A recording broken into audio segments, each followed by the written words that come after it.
sobre sentidos. De repente, eis que é obrigada a significar o melhor possível essa real que ela exprime, intimada a se tornar transparente, a se mobilizar e a responder ao ideal social de uma boa representação, mas durante muito tempo ainda haverá um equilíbrio entre a esfera própria do político e as forças que nele se refletem, o social, o histórico e o econômico. Este equilíbrio, sem dúvida, corresponde à idade de ouro dos sistemas representativos burgueses. A constitucionalidade, a Inglaterra do século XVIII, os Estados Unidos da América, a França das revoluções burguesas, a Europa de 1848.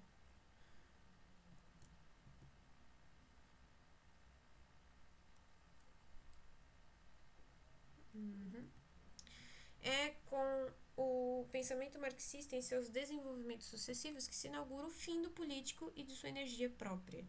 Nesse momento começa a hegemonia definitiva do social e do econômico e a coação para o político de ser o espelho legislativo, institucional, executivo do social. A autonomia do político é inversamente proporcional à crescente hegemonia do social. O pensamento liberal sempre viveu de uma espécie de dialética nostálgica entre os dois, mas o pensamento socialista, o pensamento revolucionário, postula abertamente uma dissolução do político no fim da história, na transparência definitiva do social. O social triunfou, mas a esse nível de generalização, de saturação, que só há o grau zero do político, a esse nível de referência absoluta, de onipresença e de difração em todos os interstícios do espaço físico e mental, o que se torna o próprio social é o sinal de seu fim. A energia do social se inverte, sua especificidade se perde, sua qualidade histórica e a sua idealidade desaparecem em benefício de uma configuração em que não só o político se volatilizou, mas em que o próprio social não tem mais nome. Anônimo, a massa, as massas.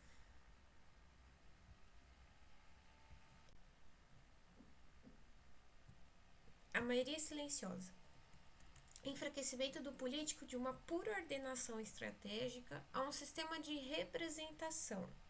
Depois é o cenário atual de neofiguração, isto é, em que o sistema se perpetua sob os mesmos signos multiplicados, mas que não representam mais nada e não têm seu equivalente numa realidade ou numa substância social real. Não há mais investidura política porque também não há mais referente social de definição clássica. Um povo, uma classe, um proletariado, condições objetivas, para atribuir uma força a signos políticos eficazes. Simplesmente não há significado social para dar força a um significante político. O único referente que ainda funciona é o da maioria silenciosa. Todos os sistemas atuais funcionam sobre essa entidade nebulosa, sobre essa substância flutuante cuja existência não é mais social, mas estatística, e cujo único modo de aparição é o da sondagem. Simulação no horizonte do social, ou melhor, no horizonte em que o social já desapareceu. O fato de a maioria silenciosa ou as massas ser um referente imaginário não quer dizer que ela não existe. Isso quer dizer que não há mais representação possível. As massas não são mais um referente porque não têm mais natureza representativa. Elas não se expressam, são sondadas. Elas não se refletem, são testadas. O referendo e as médias são um referendo perpétuo de perguntas, respostas dirigidas. Substitui o referente político. Ora, sondagens, testes, médias são dispositivos que não dependem mais de uma dimensão representativa, mas simulativa. Eles não visam mais um referente, mas um modelo. A revolução aqui é total contra os dispositivos da socialidade clássica, de que ainda fazem parte as eleições, as instituições, as instâncias de representação e mesmo a repressão. Em tudo isso, o sentido social ainda passa de um polo ao outro, numa estrutura dialética em que dá lugar a um jogo político às contradições. Tudo muda com o dispositivo de dissimulação. Na dupla sondagem maioria silenciosa, por exemplo, não há mais polos em termos diferenciais. Portanto, já não há eletricidade do social.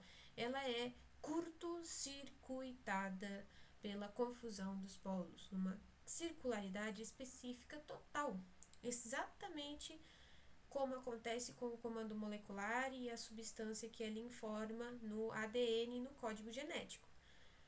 Esta é... Por que ADN? DNA? Mas tudo bem. Não sei porque foi colocado ADN, né? Essa tradução meio blé. Forma no DNA e no código genético.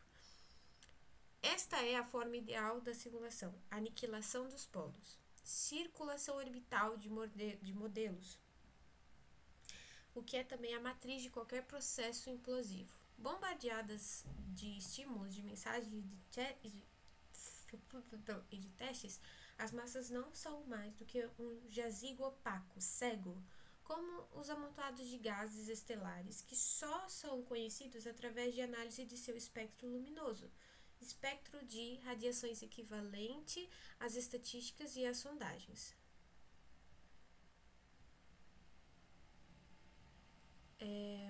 Mais exatamente, não é mais possível se tratar de expressão ou de representação, mas somente de simulação de um social para sempre inexprimível e inexprimido. Esse é o sentido do seu silêncio, mas esse silêncio é paradoxal. Não é um silêncio que fala, é um silêncio que proíbe que se fale em seu nome. E nesse sentido, longe de ser uma forma de alienação, é uma arma absoluta. Ninguém pode dizer que representa a maioria silenciosa, e esta é a sua vingança. As massas não são mais uma instância a qual se possa referir como outrora se referia à classe ou ao povo. Isoladas em seu silêncio, não são mais sujeito, sobretudo não da história. Elas não podem, portanto, ser faladas, articuladas, representadas, nem passar pelo estágio do espelho político e pelo ciclo das identificações imaginárias. Percebe-se que poder resulta disso. Não sendo sujeito, elas podem ser alienadas. Nem em sua... Elas não podem ser... Percebe-se que poder resulta disso.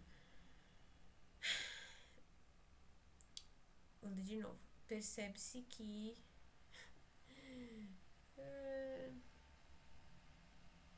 Percebe-se que poder resulta disso. Não sendo sujeito, elas não podem ser alienadas, nem em sua própria linguagem. Elas não têm uma, nem em alguma outra que pretendesse falar por elas. Fim das esperanças revolucionárias, porque estas sempre especularam sobre a possibilidade de as massas, como da classe proletária, se negarem quanto tais. Mas a massa não é um lugar de negatividade nem de explosão, é um lugar de absorção e de implosão, inacessível aos esquemas de libertação, de revolução e de historicidade, mas é seu modo de defesa, seu modo de restrição. Modelo de simulação referente imaginário para uma classe política fantasma que desde já não sabe que espécie de poder exerce sobre ela, a massa é ao mesmo tempo a morte, o fim desse processo político que supostamente a governa. Na massa, o político se deteriora como vontade de representação. Durante muito tempo, a estratégia do poder pôde parecer se basear na apatia das massas. Quanto mais elas eram passivas, mais ele estava seguro. Mas essa lógica só é característica da fase burocrática e centralista do poder. E ela que hoje se volta contra ele, a inércia que fomentou se tornou o signo de sua própria morte. É por isso que o poder procura inverter as estratégias da passividade, a participação do silêncio à palavra. Mas é muito tarde. O limite da massa crítica, o da involução do social por inércia, foi transposto.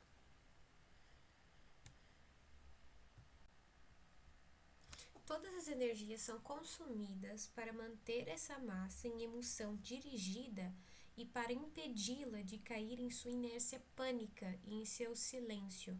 Como não é mais do reino da vontade nem do da representação, ela cai sob o golpe do diagnóstico, da adivinhação pura e simples, de onde o reino universal da informação e da estatística é preciso, ao escutá-la, senti-la, retirar-lhe algum oráculo. Daí o furor de sedução, de solicitude, de solicitação em torno dela. Daí a predição por ressonância, os efeitos de antecipação e de futuro da multidão em miragens como, abre aspas, o povo francês pensa, a maioria dos alemães reprova, toda a Inglaterra vibra com o nascimento do príncipe, etc., fecha aspas. espelho que tende a um reconhecimento sempre cego, sempre ausente. Daí esse bombardeio de signos que a massa supostamente repercute. Ela é interrogada por ondas convergentes, por estímulos luminosos ou linguísticos, exatamente como as estrelas distantes ou os núcleos que são bombardeados com partículas num ciclotron. Isso é informação, não um modo de comunicação nem de sentido, mas um modo de emoção incessante, de input output. Meu Deus do céu. Input output. Eu vou matar. Input output. E de reações em cadeia dirigidas, exatamente como nas câmaras de simulação atômicas.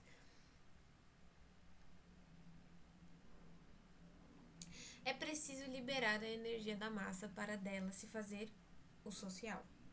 Mas este é um processo contraditório, porque a informação e a segurança, sobre todas as suas formas, em vez de intensificar ou de criar a relação social, são, ao contrário, processos entrópicos de modalidades do fim do social. Acredita-se que se estruturam as massas injetando-lhes informação.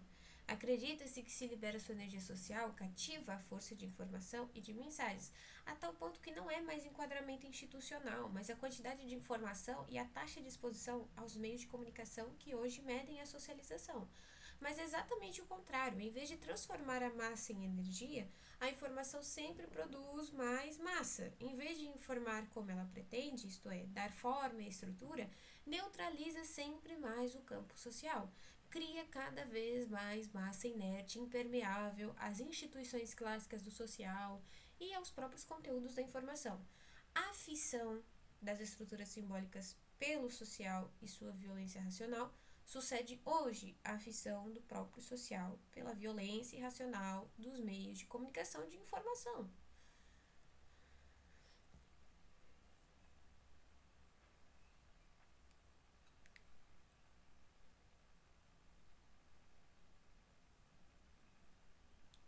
O resultado final seria exatamente a massa atomizada, nuclearizada, molecularizada, resultado de 2 séculos de socialização acelerada e que aí chega inapelavelmente ao fim. A massa só é massa porque sua energia social já se esfriou.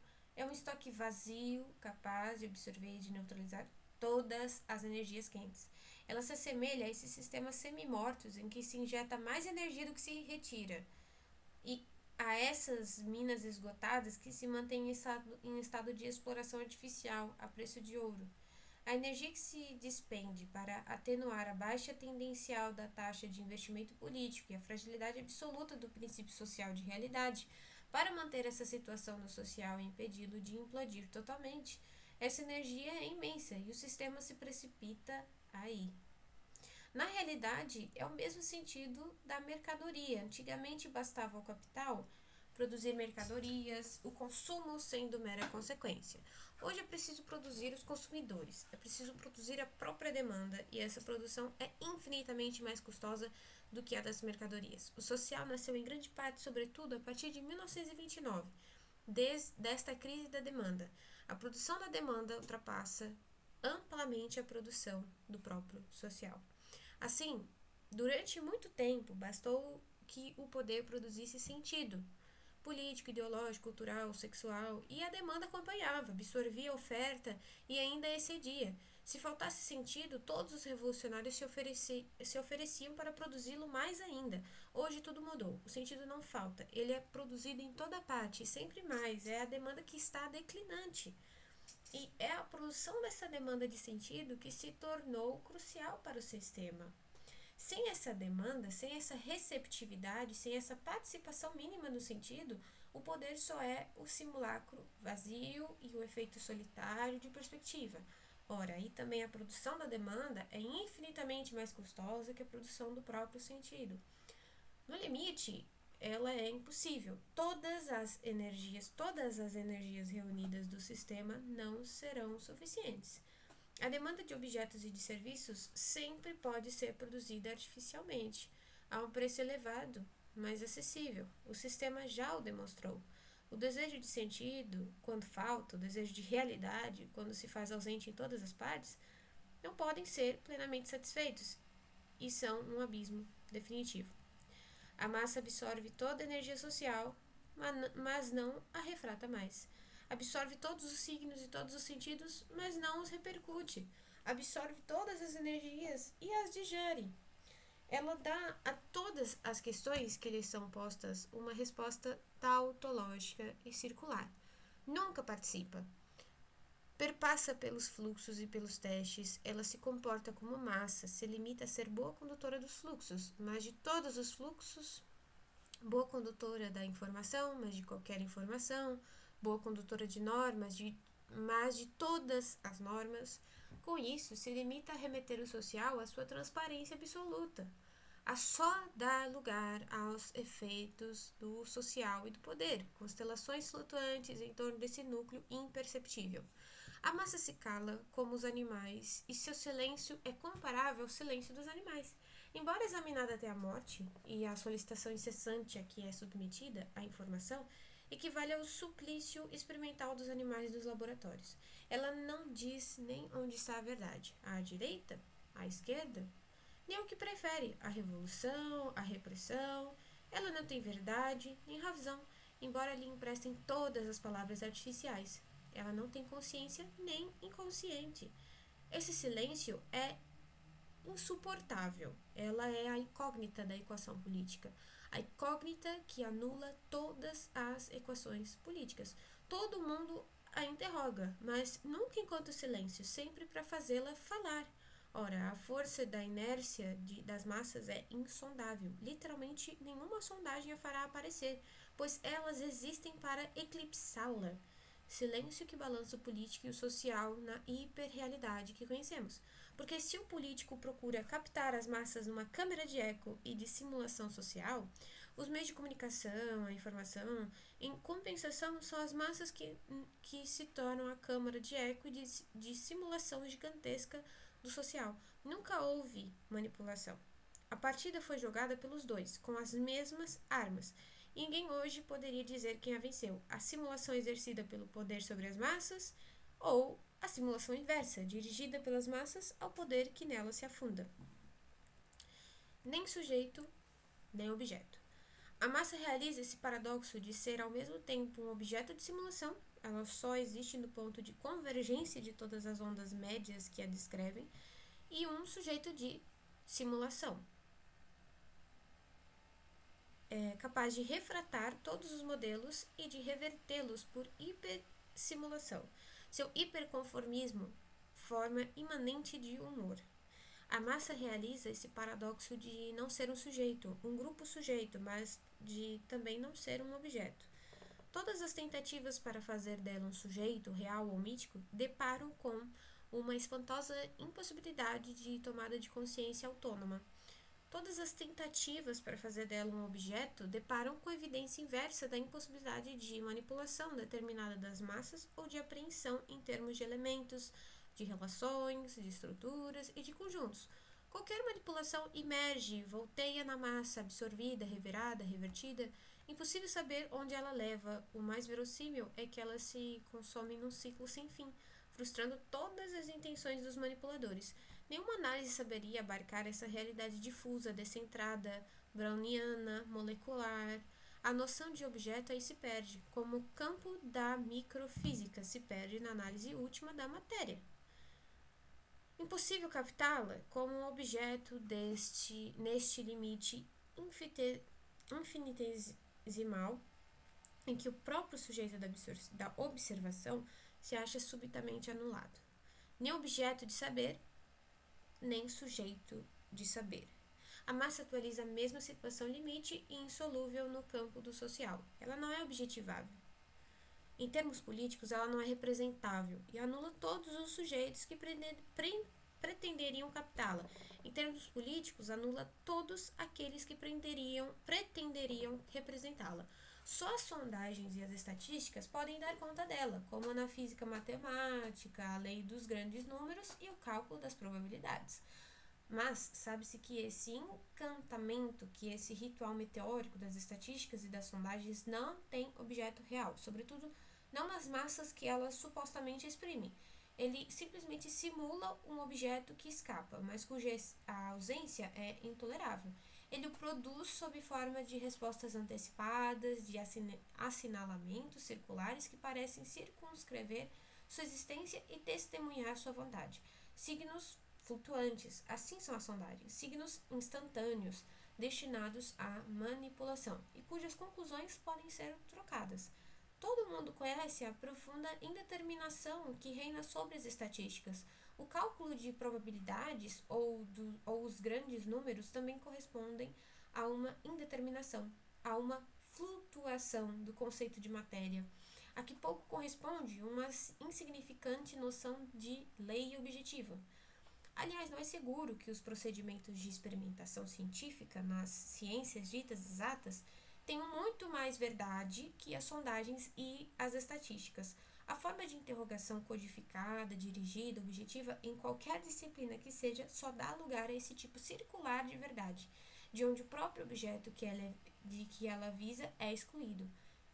Em todo caso, é possível pensar que a incerteza deste projeto de determinação objetiva do mundo continua total e que mesmo a matéria e o inanimado, intimados a responder, nos mesmos termos e segundo os mesmos procedimentos que a massa e o ser social nas estatísticas e nas sondagens, também só dão os mesmos sinais adequados, as mesmas respostas codificadas, com o mesmo conformismo exasperante, incessante, para, em última instância, exatamente como as massas, escapar a qualquer definição enquanto objeto. Haveria uma ironia fantástica da matéria e de qualquer objeto de ciência, como há uma ironia fantástica das massas em seu multismo ou em seu discurso estatístico, tão adequado às questões que lhes são postas, parecendo a eterna ironia da feminilidade de que fala Hegel, a ironia de uma falsa fidelidade, de um excesso de fidelidade à lei, simulação de passividade e de obediência, definitivamente impenetráveis, mas que, ao contrário, anula a lei que os governa, segundo o imortal exemplo do soldado Chadwick. Daí partiria, no sentido literal, uma patafísica, a ciência das soluções imaginárias, ciência da simulação, da hipersimulação, de um mundo exato, verdadeiro, objetivo, com suas leis universais, incluindo o delírio daqueles que o interpretam segundo essas leis. As massas e o seu humor involuntário nos introduziriam a uma patafísica do social que finalmente nos desembaraçaria de toda esta metafísica do social que nos atravanca. Isso contradiz toda a concepção aceita do processo de verdade, mas essa talvez não seja mais do que uma ilusão dos sentidos.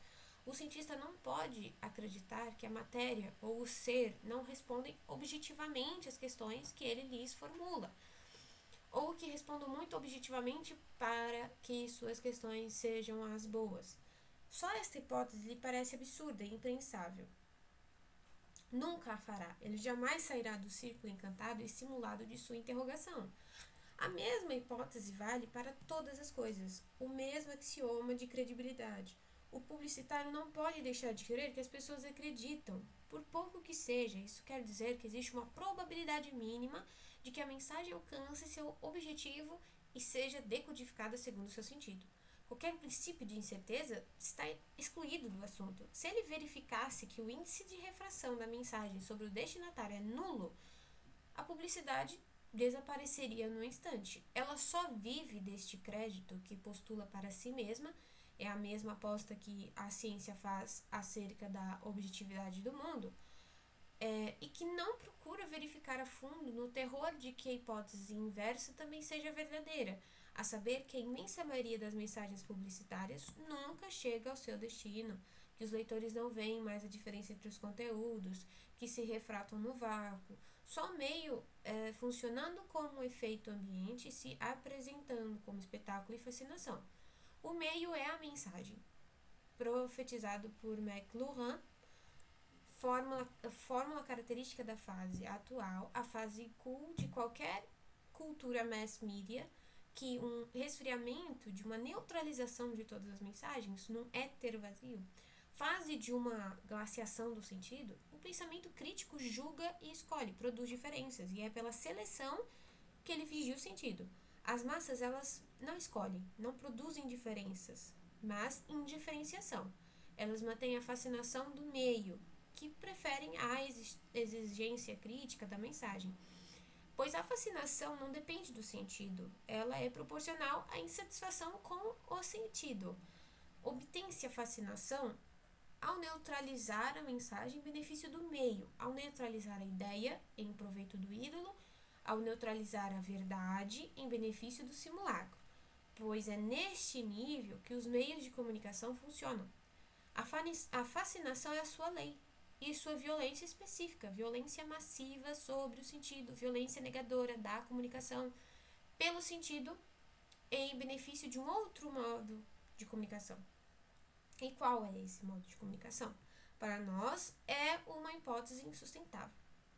Que seja possível comunicar fora do meio do sentido. Que a própria intensidade da comunicação seja proporcional à supressão do sentido à sua ruína. Porque não é o sentido nem o excesso de sentido que são violentamente agradáveis. É a sua neutralização que fascina. E não por alguma pulsão de morte, que se subentenderia que a vida ainda está perto do sentido, mas simplesmente por provocação, por alegria à referência, por alergia à referência, à mensagem, ao código e a todas as categorias da operação linguística, por recusa de tudo isso unicamente em benefício da implosão do signo na fascinação, nem significante, nem significado, supressão dos polos da significação.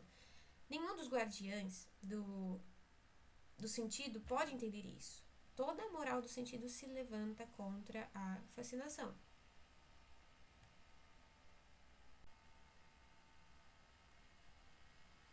Também a esfera política só vive de uma hipótese de credibilidade, a saber que as massas são permeáveis à ação e ao discurso, que elas têm uma opinião, que elas estão presentes atrás das sondagens e das estatísticas. É somente a este preço que a classe política ainda pode acreditar que fala e é ouvida politicamente.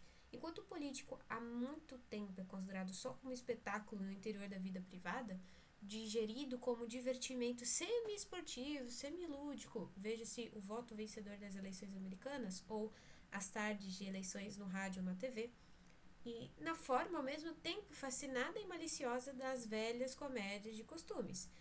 O jogo eleitoral se identifica há muito tempo aos jogos televisionados na consciência do povo, este que sempre serviu de álibi e de figurante para a representação política. Se vinga entregando-se à representação teatral da cena política e de seus atores. O povo tornou-se público. É o jogo, o filme ou os desenhos animados que servem de modelos de percepção da esfera política. O povo também aprecia dia a dia como num cinema a domicílio, as flutuações de sua própria opinião na leitura cotidiana das sondagens. Nada disso incita a uma responsabilidade qualquer.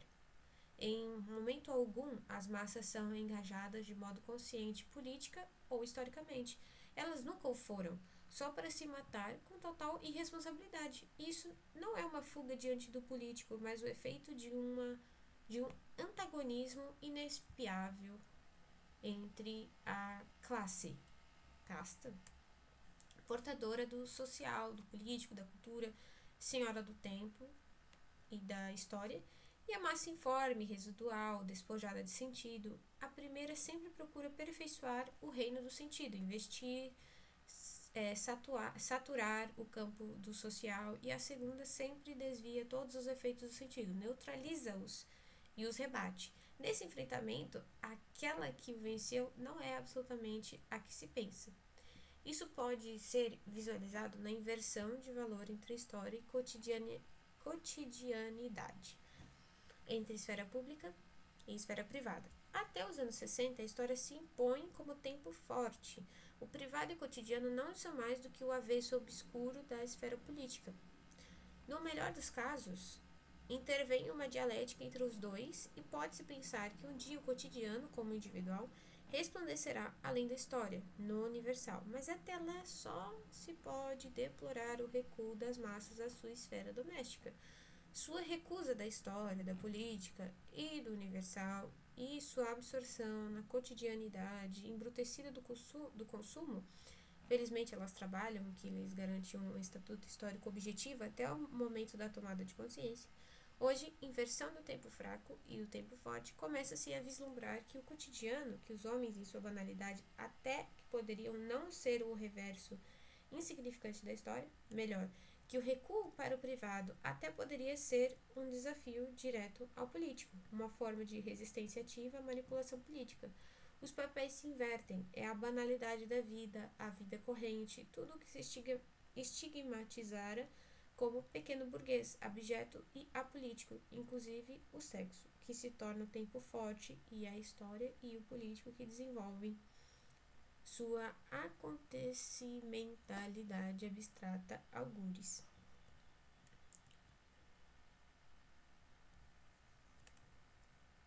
Hipótese vertiginosa. As massas despolitizadas não estariam aquém, mas além da política. O privado, o inominável, o cotidiano, o insignificante, os pequenos ardis, as pequenas perversões, etc., não estariam aquém, mas além da representação. As massas executariam, em sua prática ingênua e sem ter esperado as análises sobre o fim do político, a sentença da anulação do político. Seriam espontaneamente transpolíticas, como são translinguísticas em sua linguagem. Mas atenção, esse universo privado e associal, que não entra numa dialética de representação e de ultrapassamento para o universal, dessa esfera evolutiva que se opõe a toda revolução pelo alto e se recusa a jogar o jogo, alguns desejariam que se tratasse, em particular, em sua versão sexual e de desejo, e de uma nova fonte de energia revolucionária. Desejariam lhe dar um sentido e o de reconstituir como negatividade histórica em sua própria banalidade. Exaltação de microdesejos, de pequenas diferenças, de práticas cegas, de marginalidades anônimas, último sobressalto dos intelectuais para exaltar a insignificância, para promover o não sentido na ordem do sentido e revertê-lo à razão política.